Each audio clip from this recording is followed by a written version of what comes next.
we created many world-class auto companies. We created a whole ecosystem for auto components, and today India auto sector is a big exporter to the rest of the world. So you have General Motors, you have big global companies buying auto parts from India. So pharmaceutical has been a big success story in generics. We have 30% of the US market today in generics. That was born more out of protection given to the pharma sector, right? So not necessarily very open global competition. They compete also now, but unfortunately for small businesses in India, I feel, when I say small business, I mean in India, 50% of India's employed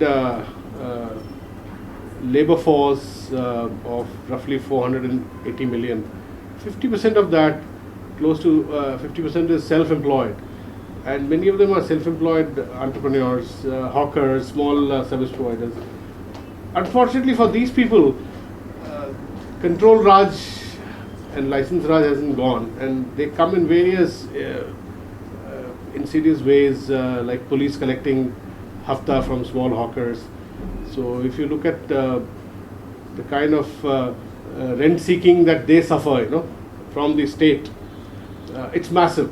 Hawker may earn 1,000 rupees a day, and if he pays 100 rupees to the police, so he's paying 10% of his turnover to the police. So imagine a big business organization paying 10% of its turnover to the authorities as rent. They'll be destroyed.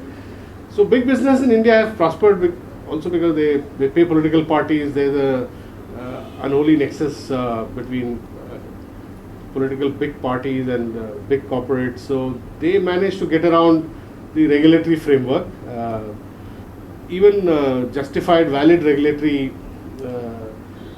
institutions, regulatory frameworks have been violated by big businesses, but small businesses are at the receiving end. This is an unfortunate part.